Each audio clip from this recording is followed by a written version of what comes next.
Hi, this is Linda Aman, AmanArts. Welcome to my world.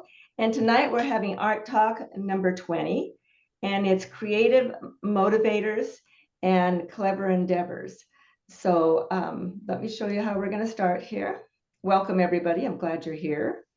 I had it all prepared way ahead, and then at the last few minutes, I went, oh, I'm going to change that around.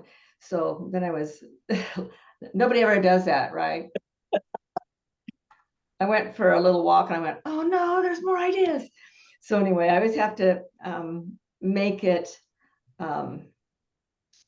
less stuff than I would plan, because I love to give you information. All right, so let's go over to share.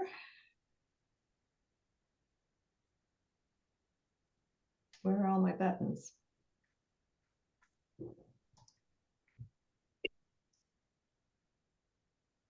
Oh, they were hiding. All right, here we go.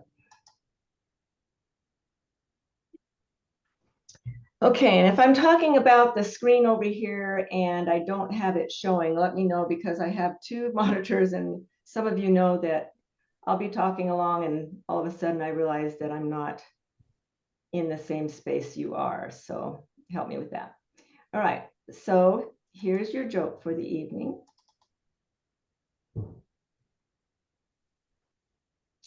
So I put, we all create in different ways. Everybody see that one? Mm-hmm. Yeah. I really like this one. Yeah. And of course, Van Gogh. So one of the things I was going to talk about is in our lifetime, in fact, many of these artists had to stay dedicated because they did not get the recognition in their lifetime. In fact, it's quite often. Van Gogh was rejected and unappreciated for a long time. He sold one painting during his lifetime, and it was, I think it was his brother that bought it to keep him painting. But now he's one of those most famous artists. So he did something very different and then was recognized later. And Monet, he was rejected by the art establishment too. He was one of the leading people in Impressionism. And so it just wasn't accepted. And of course, same thing. It was accepted later. And one of the things I find is interesting is I believe people who really love to create, do art, I think they can't not paint. Is that true? Yeah. Or if you're a writer, you can't not.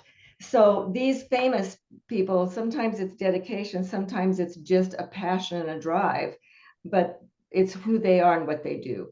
So when people say, what do? I say, well, I'm an artist because it's a passion I have, and it's kind of keeps me going. So creating is really important. It wasn't always painting, but creating is real important to me, as it is to you. So those are some famous people. Just know that they had to stick with it. And I'm going to call a lot of what we're talking about tonight dedication, because being motivated takes a part of us. I love this. I'm hoping you can see it, because this is so me and so many other artists. And it's like, I'm pumped. This is really hard. It's working. I messed up. Give up the good for the great. I'm going broke. I'm doing good. I was wrong. Well, wait, my life is amazing. This happens on almost every painting to Rick. I will say, Rick, it's really working. And then he'll say, good. And then I'll say, this thing really stinks. It's really, really bad. And then days later, I'll be up here and I'll say, look at this. And I go, is that the same one that was never going to work and you hated it? And I go, well, yeah. Because mine generally have an ugly stage. So to stay motivated, staying with is a little tricky. Are there any of you that have a little bit of that up and downs? Are there any of you that never have that? Because I would like to have you do this program. So it's just the human nature of us that we want to do that. Okay, so the next thing I want to do is talk real quickly about what keeps us from creating. And there are all different ones, and I'm just trying to take the ones that came to mind and came to what I hear most of the time. And there's three different areas I want to talk to: the mindset and our expectations, the relation barriers, and the other one is life barriers. So the first one is how you're thinking, your mindset. All of us are a little different personality. There are some people that can stay up all the time. There's people that um, go up and down, and there's all different of us. But the mindset, your head is where most of the creation comes from, and the motivation is everything in the way you think. So what keeps us from creating? These are some, and if you agree with some, you might jot them down, or because we'll talk about this a little bit more. Hopefully these aren't not all of these for you. No ideas, you don't know what to start with. Wrong expectations, you want perfection instead of what I would call education and progress. Comparison. When I did this, started this show with Gloria Miller Allen, any of you that know her know how fabulous she is as an artist.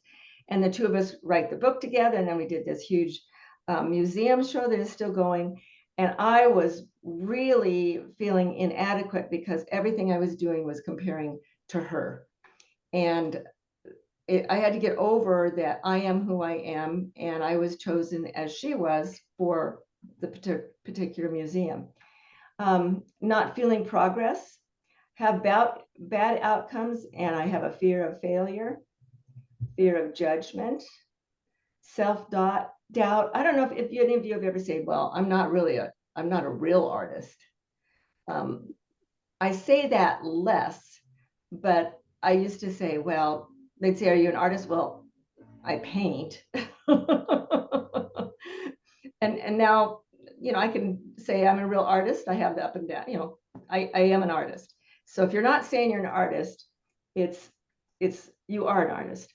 Overthinking, I never do that. And lack of motivation, that stops me in my mindset.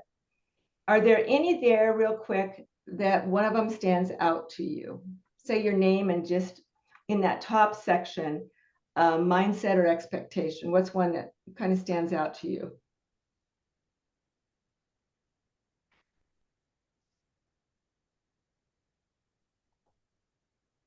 Well, I'll share. My name's Nancy. Um, Sometimes when I start a new painting and I've got an idea and it kind of is still a little fuzzy in my brain, Mm-hmm. but it feels really good. It's kind of hard sometimes to get started.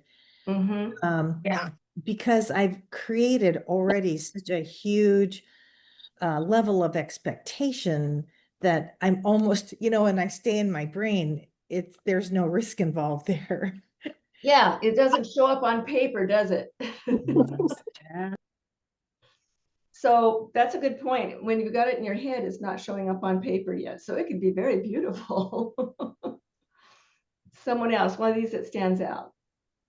Well, I You think can unmute. Some of you are muted. So I think I can attest to is this Arlene? this is Arlene. For a long time, I mean, some of you in the class will remember in the master's class, I made the comment that I'm a painter, not an artist. Right. For a long time. It took me a long time to recognize that I was an artist. And I still struggle with it to a certain extent. I think I do too. I think there's time I go, you call yourself an artist and that's what it looks like? All right, someone else. What's one that kind of stands out to you in that first set? Well, this is Helen Ann. I think part of it is the wrong expectations. Mm-hmm. You want it to be perfect, and sometimes it's a hard road to get there. Good, good. So looking for perfection, again, out of your expectations in your head. That's why we say this is a mindset. Okay. Who else? I have my thing is comparison to others' work. It's because I'm part of a gallery, we're constantly near each other, but the thing about being also part of a gallery is we give each other a lot of support, Right. And I love that part, but I also feel I'm being compared to everybody else. So it's nerve-wracking to me. And you know, when we do our art, you're vulnerable because it's in front of everybody. There's some things that you do that you can create or whatever, and it's not, but it's a visual thing. So it shows itself. So it is tough. Okay, one more.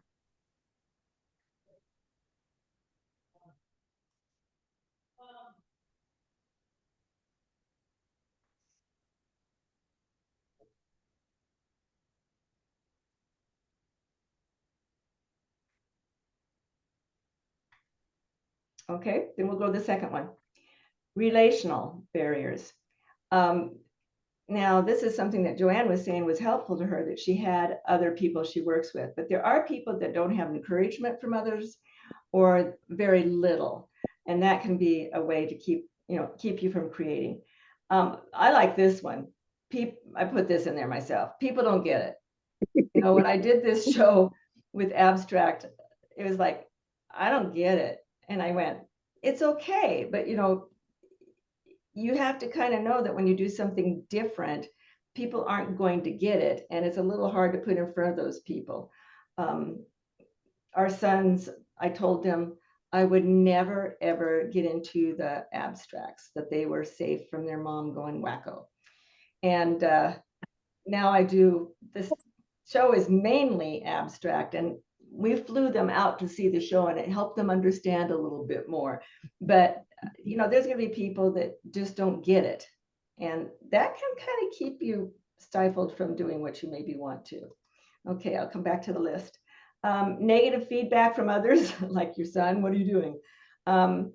Isolation. If there's no one to share your art with, that's a tough place too. Too many distractions. I have to be real careful that I put my phone somewhere else when I'm creating, turn it off or something, because it can be a constant. So look at this list, and we're just going to take a couple. This is a short list. What is on the relational barriers that might keep you or make you feel like not creating? And remember, some of you are muted. I need to jump in here. The bottom one is the one that gets me. Too many distractions, chores, other people, things happening all the time. And I like what you said, Linda, turn off your phone or don't even have it there. Right. And that might help a lot. But I need to somehow cut out all that input, you know. It's really hard. In fact, what I did the last year, I'm doing it this year again, is I look at how much time I'm on the phone, because you can check that. You know, you can look under the time and the average all the time. And I have cut it down to less than a third of what it used to be. Wow. Good. And of course, when Gloria and I were on the phone 8 hours a day, I didn't count that because it was, you know, that did rack up on the phone as time spent. But if I'm going to do emails or if I'm going to do major time, I go to the computer, because the computer keeps me more focused than getting interrupted on the phone. So the phone is a big one, and I have gotten down to some pretty low hours to what it used to be in my time on the phone, but it's been very difficult. Any other one in there somebody wants to mention? This is Nancy. You know, the negative feedback from others, sometimes, well, as you said, you're putting yourself out there, and so You are. vulnerable. But oftentimes, you have to kind of consider the source of the negative feedback. Are they giving Yes. you constructive feedback, or are they coming from some different place? You know, you almost have to be discerning about how much you want to accept their opinion. You do. In fact, That's a good point. It's very good, Betty, because Nancy, I have people that I trust to show something way off, really different, because I can be shot down pretty quick and lose the idea that, hey, this is a new direction I'm going. And so I have a couple people that I trust that I can send it off to, and they can say, it could use this or that, and they'll say, yes, it's very different, but it look, they're encouraging in my stretch. But other people would go, it's just plain weird. And, or they don't like this, whatever. So I'm pretty thoughtful who I let critique my work and how I critique other people's work. Good. Okay, here's the list again. Someone else. Negative feedback, isolation, distractions. Guilt. Say again. It's Betty. I think sometimes guilt because I Good. know I had found myself recently with, no, it's okay in the morning, instead of going and doing all the vacuuming and all the dusting and doing this and that and the next thing, it's okay to take 3 or 4 hours and paint and save the other stuff for the end of the day. That's good. You And know, when you say because that, Betty, the other thing is to know the hours that you're productive. yes, and I find that the morning is my best time. So if I do all the housework and different running around in the morning, comes the afternoon, it's like, eh. There's I'm nothing tired. left. Yeah. My So problem is mine's late at night, and I've spent myself quite a bit, but that's when my ideas come. So yeah, you've got to know your time frame. Very yeah, good. and I found that I can paint later in the evening too for a while, but I Morning really is your need to thing. the morning. I really need to set that aside and say this is important, Mhm. and this is what I'm doing. No guilt. And it helps, Betty, and we've talked about this before, that you are going to a job, you're going to work, and you would not slack off. Well, Betty, maybe you know. You wouldn't slack off if you were going to work. Nope. Nope. You would do your best. Okay, let's go to the next one here. So the next category I have here are life barriers, what I call them. One of them could be you don't have a dedicated space, but I don't find that an excuse because I know I've painted in very interesting little cubbies. Changes in health can really change. Yeah. I mean, your wrist starts hurting, or your fatigue comes faster. There's just too many things. An injury that might have done something. Your eyes have changed. There's lack of time. We all probably have that. Although I have found out if I had more than 24 hours a day, I'd still be tight for time. Too long a break between paintings, I think, is a barrier, that you lose the momentum and you have a tough time restarting. Fatigue, we just talked about, no energy left after your daily responsibilities, and stress in life. What is something of these that somebody would address?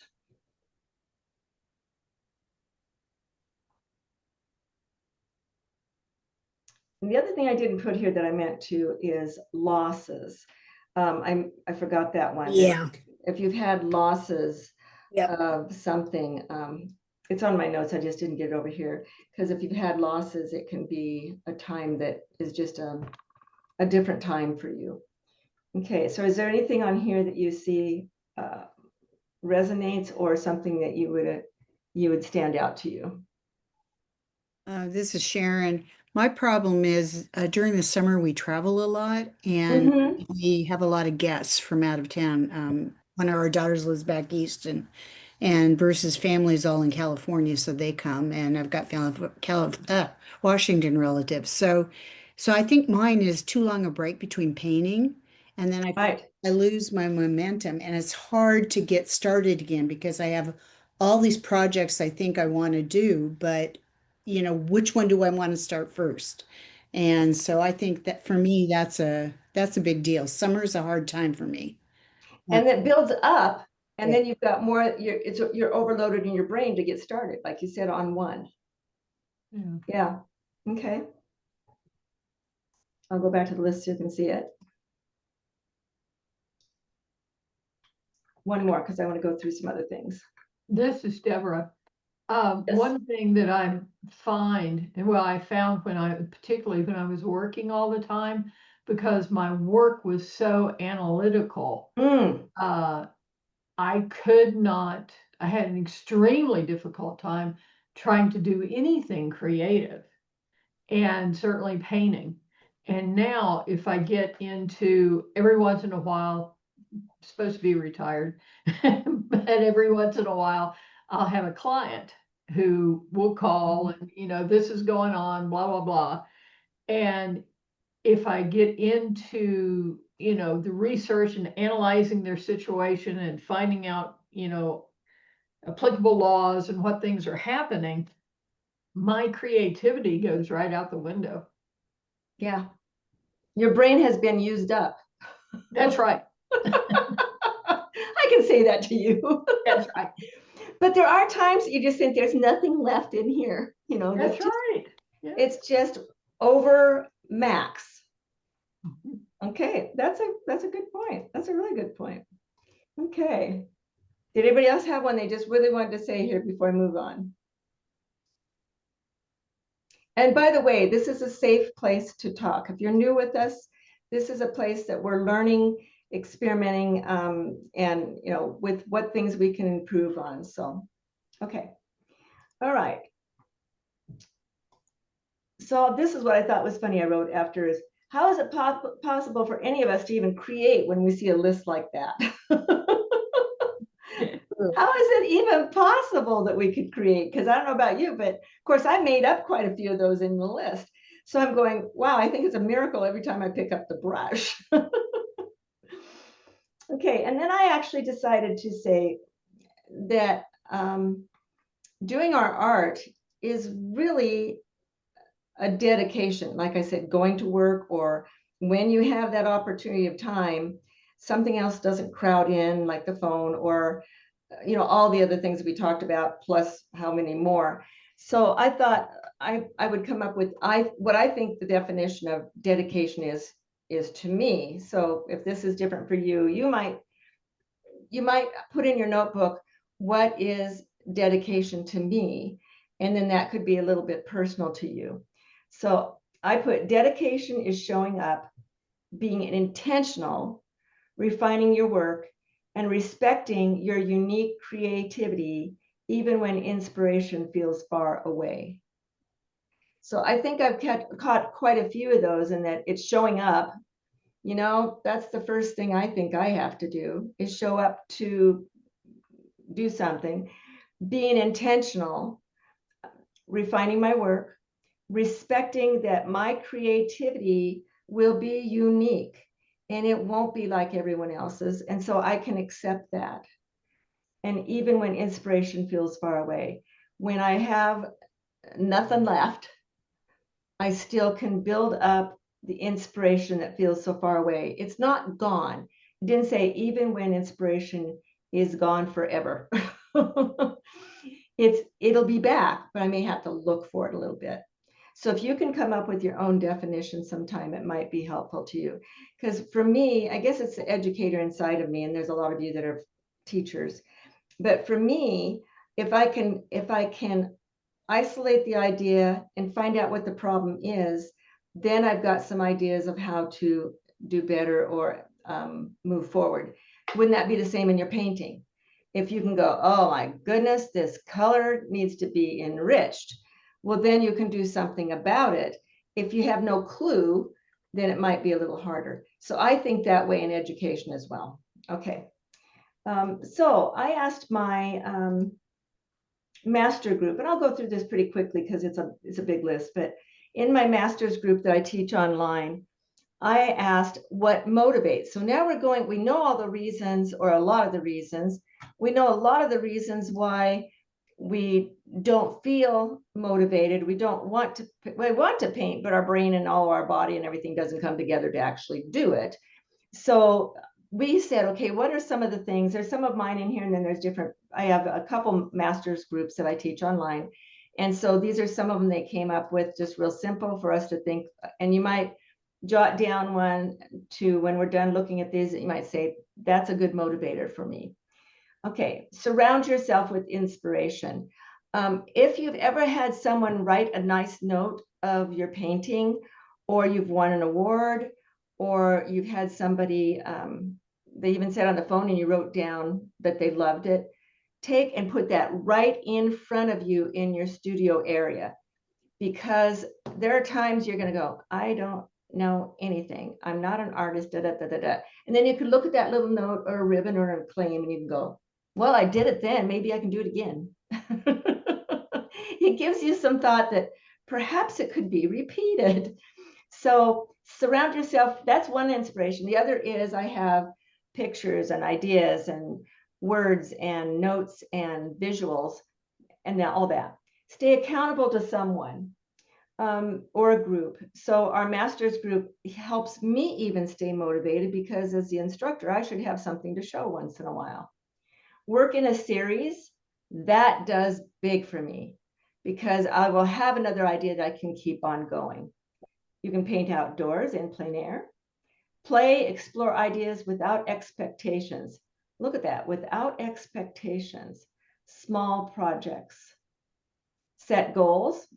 Some of you aren't goal setters. I am. And by the end of the year, well, through the year, I look. But those goals is what have really pushed me forward. There were a number of years. Sometimes it's by subject. Sometimes it's like this last one was getting ready for a show. I had sometimes it said I had to have 80 or 90 paintings through the year, and they could be quick draws along with my more serious work, but the count was there. So, or how many hours or how many days. If you have goals, it keeps you accountable to yourself, I think. Take a workshop to get a spark growth. Finish a project you've started. What an idea. Keep 2 or more paintings going. I do that so that I take time to ponder the other one I'm working on. So I don't rush it. I can look at it and still keep going instead of taking too large of a space time. Connect with encouraging friends. Show up. Begin. Put paint on the surface. Even if it's just muddy it up or get something on there.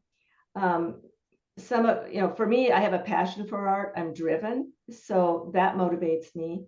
Seek new learning or education. Practice dedication and consistency. Go for a walk, get fresh air, move, stretch. Sometimes you just need to get out of your space. I will limit my tools or add to my tools to spark something different, creativity. One day I said I couldn't use anything but a stick from outside and some plants, and it was a different look to my painting. Repurpose an old painting to an idea. Learn from your failure. I find that motivates me.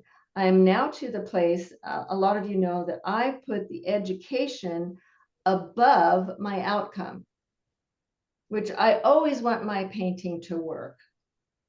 But if it doesn't work, I look at the education that cannot be taken away from me. It is mine. Nobody can take that education from me, and it will go forward with me. A good painting will sell, or it's there, but your education, I'm thinking, is stronger. So when I have an oh my goodness painting, I now see it as opportunity. I see it as here's the chance to. I even wrote down something today that was different. Oh, here we go. The unexpected opportunity to make the painting richer or more interesting, and that's usually from an oh my goodness is what I call it, a failure. A failure is just a glitch in going towards education. Betty, that was pretty good. Did you write that down for me? So the glitch is really just giving you the opportunity to look at what you did and move forward to something new and an education. So my really, really uglified paintings can become some of my best education. And I give myself quite a bit of education. Does that give you a clue? So that's one that I really find encouraging, is switching the idea on that, thinking differently. Look at your notebook. Most of you know that I feel you should have a notebook that says, what do I love? It should be a very long, extensive list by now. Using descriptive words to start your work. That was our last art talk of how those words can be created to make a painting. Shows, competitions, recognition. That can also motivate you. This show that Gloria and I did as a museum show, which is different than a gallery show, we have 3 large rooms in the foyer that we worked 2 full years on the paintings, and a lot of them abstracted, which was a real push for both of us. And so we had all of that time as a big project. And I found that I am a project person. I will have a goal and I'll do this big thing. And then when it's done, my brain's gone. So I'm right now, because we just did this big thing, plus we did the 2 years at the same time on the book, that I feel like all my creativity all drained out and all got used up. So today I went in the studio knowing that I was going to have to face you guys with this. I thought, I need to tell you the things that I do. And a lot of them are on that list. But today I went in and I did some encaustic, which is some wax painting. And I just played and I just did all this stuff. And I did it with real unusual materials. And it was the kind of thing that I thought, I don't know if I should show them, because they're going to go, okay, so you hear the fear of failure right there. And what you will say, so if you're harsh to me, I'll just cry. No. So even when you're playing, you can judge yourself. So I'll show you, because I'm going to be brave. But the idea is I went in and I forced myself to do something and just play way out of my comfort zone, something really different that I was going to try not to be judgmental on, just to get me moving again. Does that resonate? Yep. Yep. So and I've done 3 or 4 paintings over this week for that same kind of thing. One that's realism, that's here, and then a couple that were like today.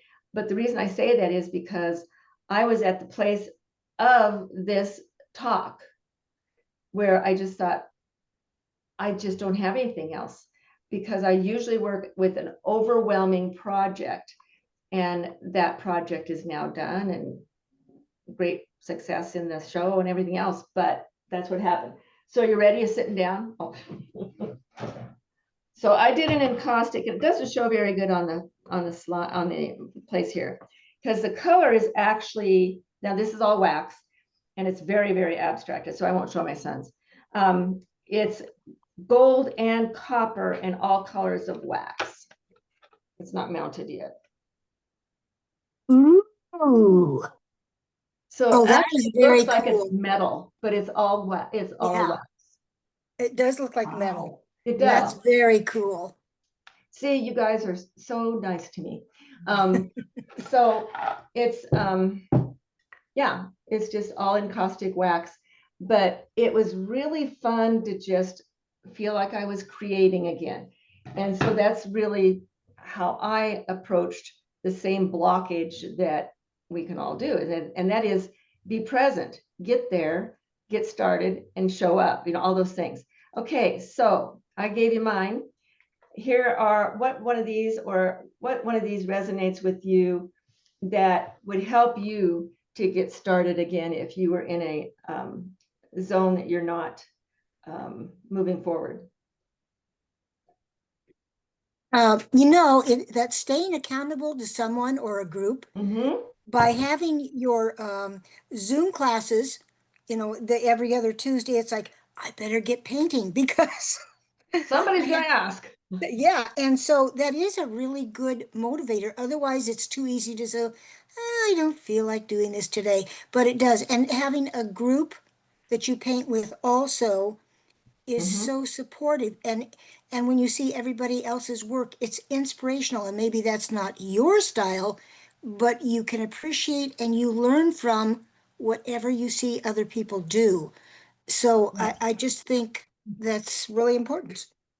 And Betty, the other thing is, one of the ladies in one of the master's class on Zoom said, the struggle is real. And that really encouraged me. And I've forgotten it, because it's like, that's right, it is.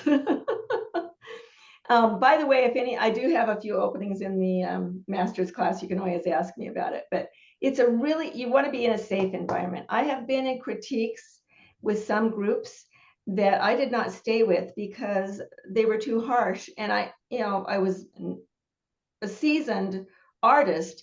but the way that somebody critiques your work is either kind or a knife in your back. I'm sorry, was that a little sharp? The way it is. It's It the is. way it is. So it's important to find where you fit in that. And I'm always, I feel in the masters, I'm always direct what needs to be done, but I think that we're in a kind way. That's the way we plan to do it. Okay, so another one here. I always find if I get stymied, I always have a stack of unfinished projects. Mm-hmm. It's always, if I'm sort of stymied, I pick one of those and say, what can I do with this? It's good to have something as a reserve. Mhm. Excellent Yeah. idea. Excellent. Okay, I'll come back to the list in case somebody needs help. All right, someone else. Is there one here you haven't tried that sounds interesting? I think the one about go for a walk, get fresh air, move, stretch. I had someone one time say that creativity functions like a reservoir. And as you create, you are expending out of that reservoir, and you need to do things then to refill it. That's a good way to So, put yeah, so doing something like going for a walk, looking at different kinds of art, doing totally different things, that's a way to refill that reservoir. it. Good. Very good. Very good. Okay. All right. So is there one on here that somebody wants to talk about, or you never thought about it? Maybe going for a walk, moving, stretching, maybe having a list of what you love, descriptive words to start your work. Linda, this is Susan. You are in my head all the time.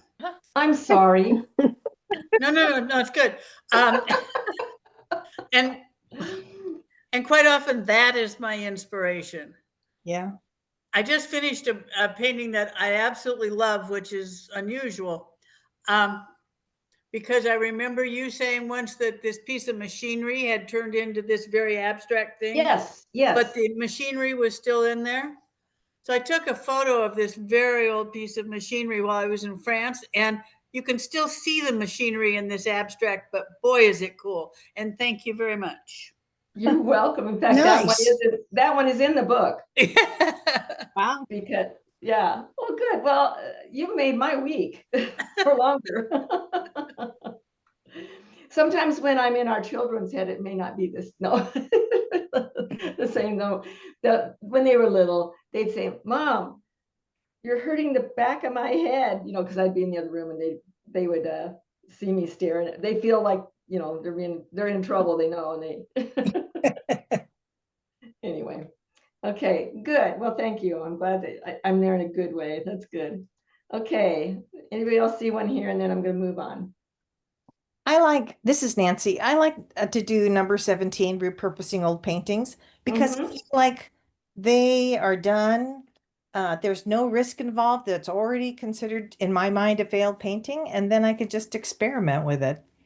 I could add collage. I could add different colors. I could cut it up. It's like a freebie. And It's a I'm gift. It's a gift. repurposing all my old paper. Yeah, yeah. So it's a gift. It's something that you get to just enjoy. And I'm sure that you've had this too. I've had some of those that, got a major show because I let go and tried new things. Yeah. Yeah. Good. Okay. All right. Let me move to the next thing here. I'm trying to watch my time. All right.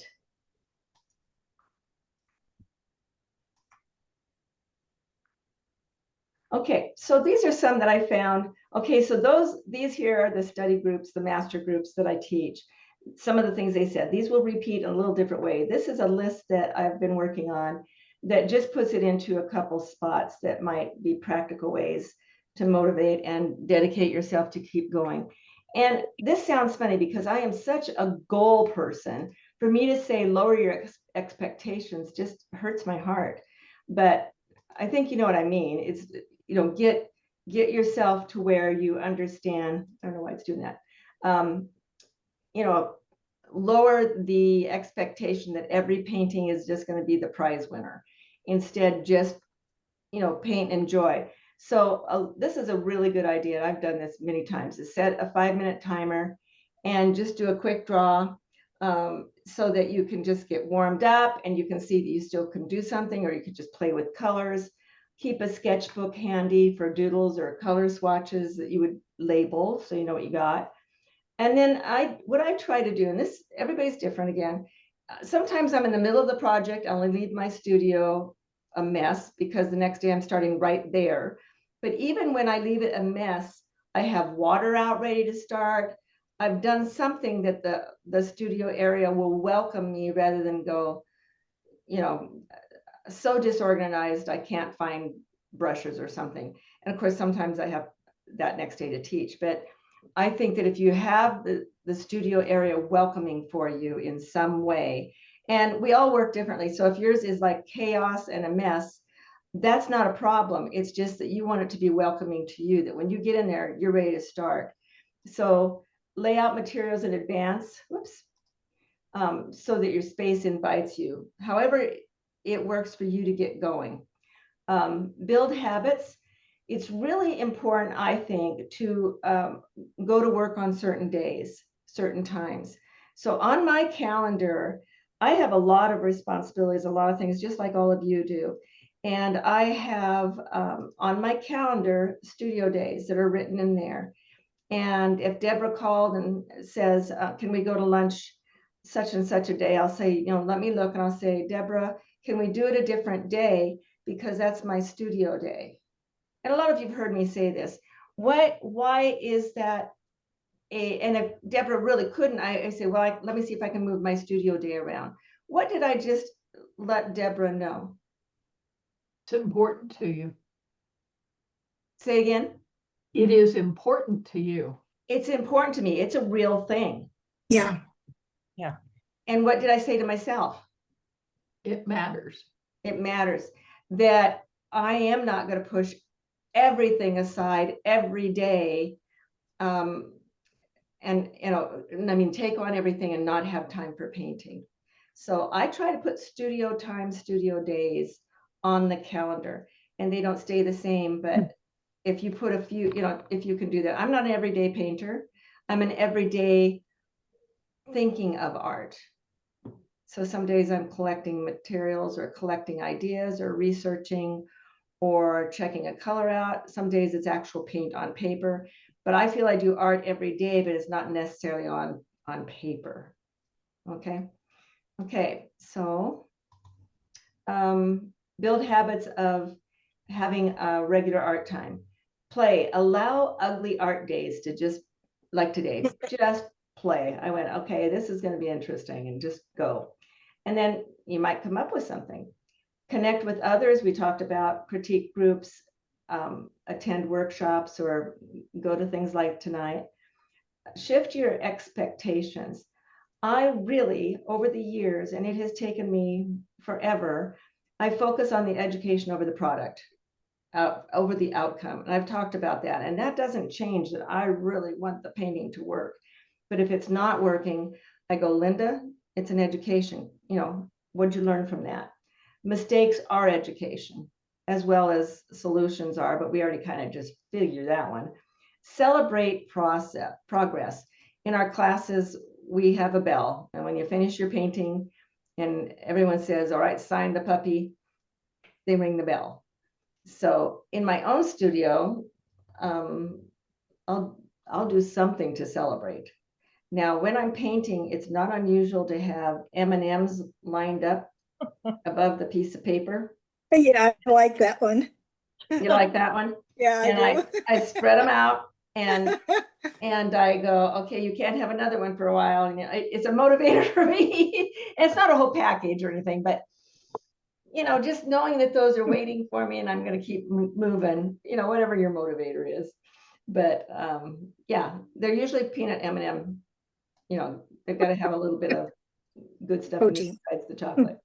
Okay, so celebrate however you celebrate.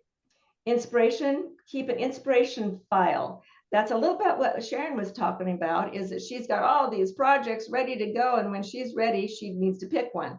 I have files that are I have physical files and I have files on the computer that basically are not yet. My education has not come up to that painting yet, or that idea. And every while, every at least once a year, I'll look through it and go, wow, this is easy now. And a year ago, it was like, I'm not ready for this. My skills aren't there. And I've had some things in that file up to 5 years, and then pull it out and go, I know what to do now. I know what I want to do with that, because my education is moving up to the ideas that I have in that file. Does that make sense? Yeah. I've had some backgrounds that I did 5 years ago, and the backgrounds were just like, oh my goodness, these are so good. I would ruin them at this stage in my life. So I held them off. And 5 years later, got it, did it. They were really beautiful paintings. I would have ruined it an earlier time. Okay, so that is inspiration file. And then you can add to that. And care for yourself. And this is respect that you're different. Learn that there are times in your life that you'll have a pause, and accept that, and work yourself through that as you like. We talked about resets. And one of the things I found to mitigate, to motivate, is giving someone a painting. And quite often it's going to be a stranger. Like when we go on vacation, I have little quick draws that are framed up, and I'll give them to someone in the hotel that was nice to me or whatever. And they're so appreciative of this little tiny original. That encourages me. And whenever you give to others, that is outside of yourself, but it's taking care of yourself. Does that make sense to anybody? Sure. Yeah. Yeah, it does. Okay, so Betty, that painting you did recently, I think you should give it to me. No. Okay. It's of your grandson, so maybe not. Okay, so one thing on here, my time's coming up and I've got a few more things. One thing in here that maybe is new to you or reminds you.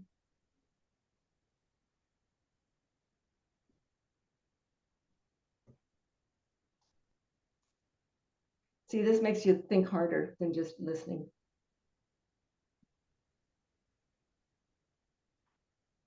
Hi, I'm So- Brittany.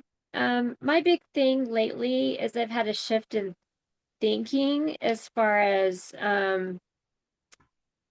respecting the education I get from paintings versus the need to be perfect. So I've I know learned that that about you, Brittany. I know I'm trying really hard to set aside that perfection, and just when I mess up a painting early in the process, I'm like, okay, so you're not going to quit, you're not going to give up and start over. You're going to learn what you can learn from this painting, and then you can do it again if you want to. Yes, because, and we've talked about that so many times, because quite often if you start over, you make the mistake again, and then you're really discouraged because now you have 6 paintings that aren't very far that you could have. Oh, there's a few people nodding their heads. You could get farther by sticking for a little bit with it. Good. Thank you for sharing that, Brittany, because that's a hard thing to share. Okay, someone else. I like There's the idea, Linda, of scheduling work days. I schedule everything, but I when I have free time, I jump into my art and I'll go for it. But then I get those long breaks.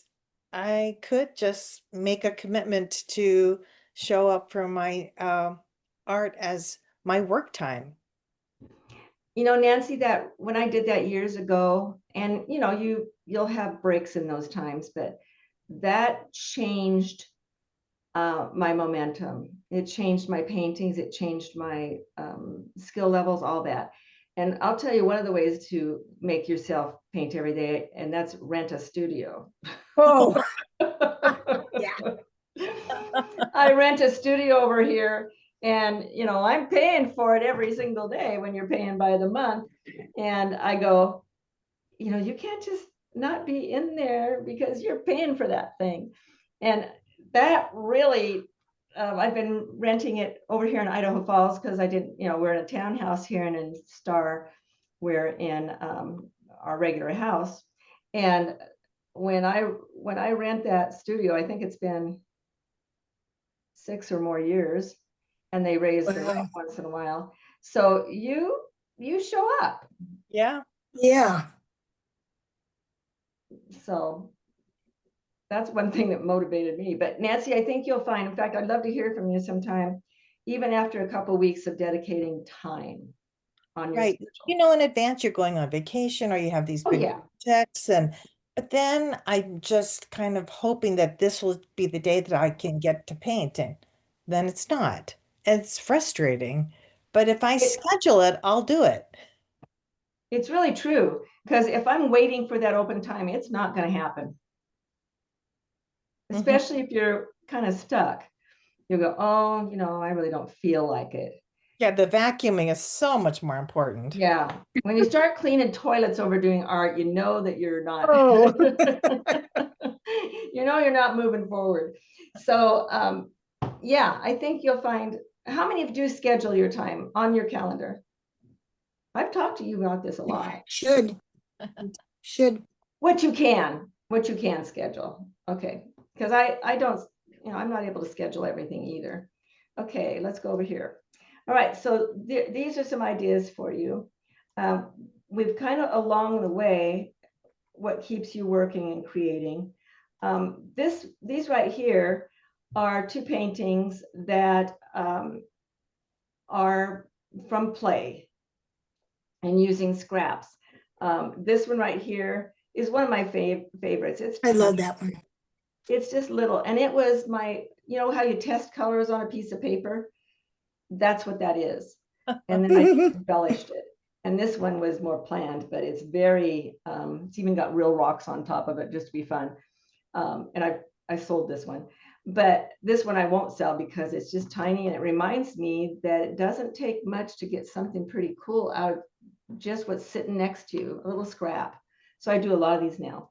And then just to encourage you, a lot of you have purchased our book, Clever Endeavors. But what we found in publishing this book, 2 years of working on the book and 2 years of doing this museum show, because it's museum show. I don't know how many of you have done that, but to take on, the 2 of us to take on 3 large rooms and the foyer was quite an endeavor. And we actually both have a painting the size of a double bed. So we did large things. And we were talking about it. In the museum, they don't really price things. They have a price sheet you can look for. So most people don't know they're for sale. But we said, if we have to bring those back, what are we going to do? They're huge. And I said, well, I think it's going to be our new bed. Put the mattress on top of it. So we found in those 2 years, the dedication it took for us to do that big project and the dedication for the book, both at the same time, was pretty intense. And that's why I think I've had trouble now having what I want to do, because those were so purposed, and what we needed to do and how many we were and what size and everything. It really made us go pushing deeper with our work and different work and everything else. But basically, that's one of the ways I found out that when you're really strong and dedicated, we were working all the time on both those items, and it was going to work all the time. And now that pressure is not there. And for me, it works better for me to do that pressure. So I'm going to be like I've done before, where I've donated 100 paintings for getting scholarships and all those things I've done in the past. I'm good at big pressure. Some of you are better the other way. So now I'm going to have to come up with the thing again. But one of the things, and this isn't advertising, and I'm not embarrassed about it. Our book is really with the idea of helping people to be more free, more encouraged. We say it's encouragement, education, and entertainment, the 3 E's, because we're really trying to make it fun. So these are the chapters and things. So anyway, if you want to know more about that, it's on our website and on Amazon. It's Clever Endeavors by Gloria Miller Allen and myself. And here's a question for you. Are motivation and dedication the same thing?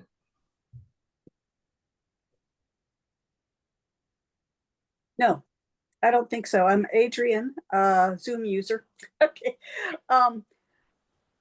When you're motivated, you have a real kind of heartfelt connection.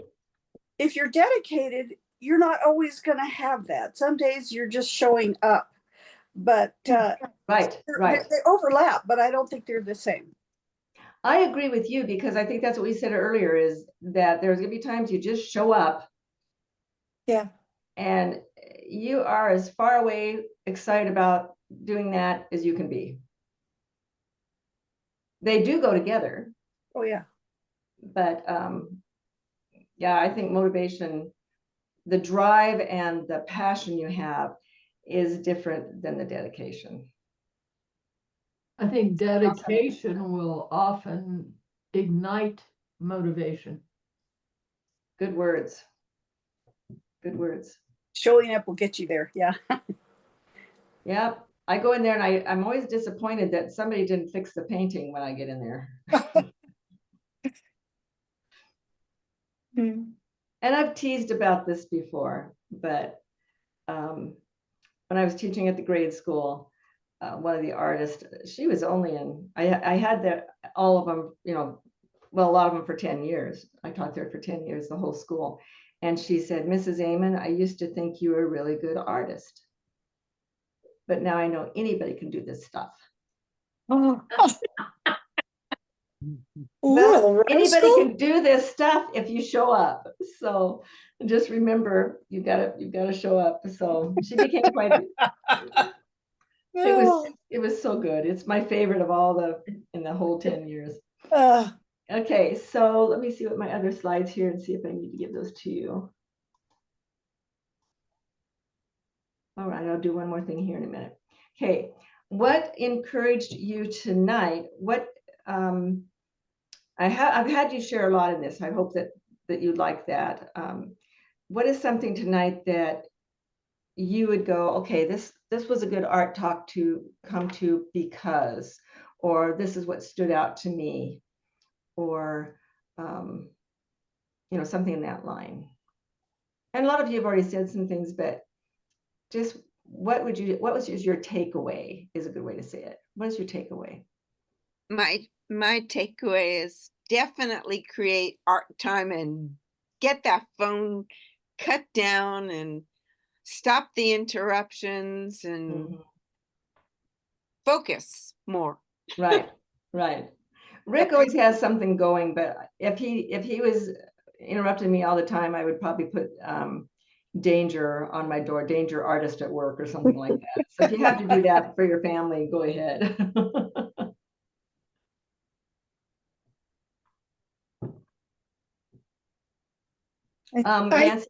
Nancy, you're muted. Go ahead, someone.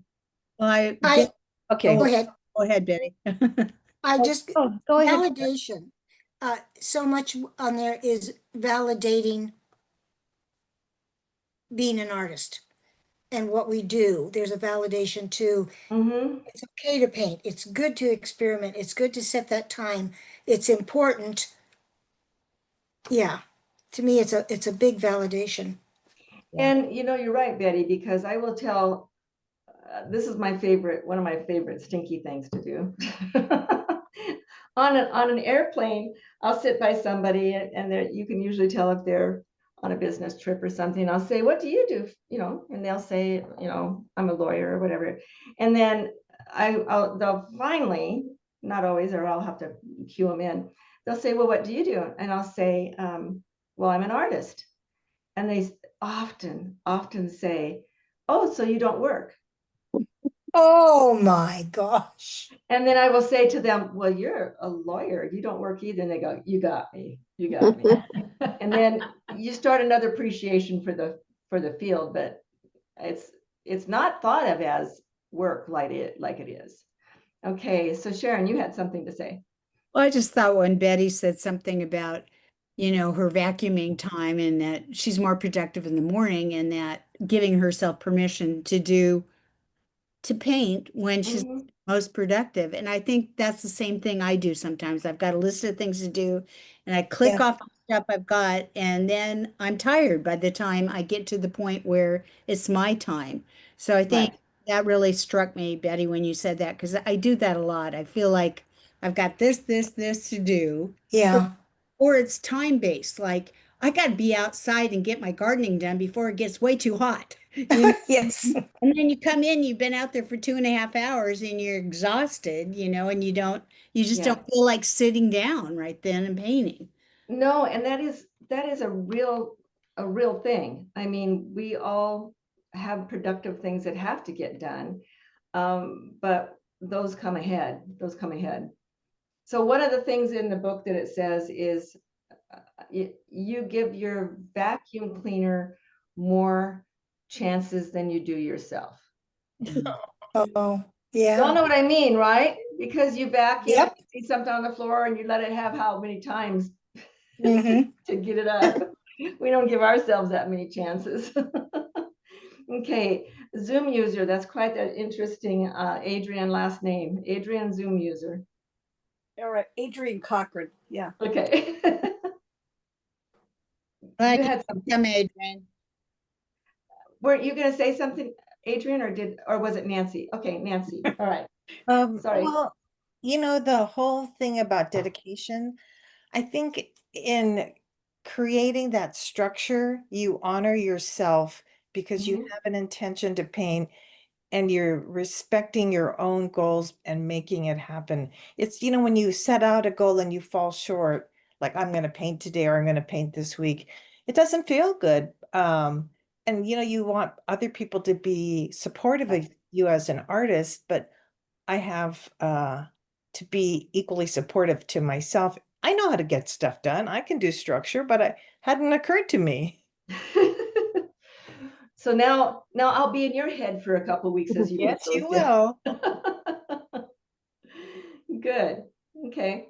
I've got one more thing over here that I'm going to share. And then we're right up on our time. I try to keep this right at an hour. So this is something everything's on my homepage of my website. But you can look at my subscription that I talked about. There's a lot of you that have been in this and have done this. So if you have any questions on that, just let me know. And if you know people that would be interested in our book, let us know on that. And our next art talk, I had that up here. Let me look. And I did take a little break over the time. Oops, I got to get my PowerPoint up again. I must have taken it down. It really scared me the other day because I couldn't find my PowerPoint because Rick's got all his and his business ones in there. I thought I'd probably end up, taking out his next consult or something. So the next one is October 1st. It's usually the first Wednesday of every month when it works out. I don't have the topic yet, but that's the next one. And you're on the list now for my art talks. So you will stay on that list unless you tell me different. So you don't have to re-sign up. You just get the notice before and, so you can have the Zoom number and everything. Okay. Any questions, any answers? No. Okay.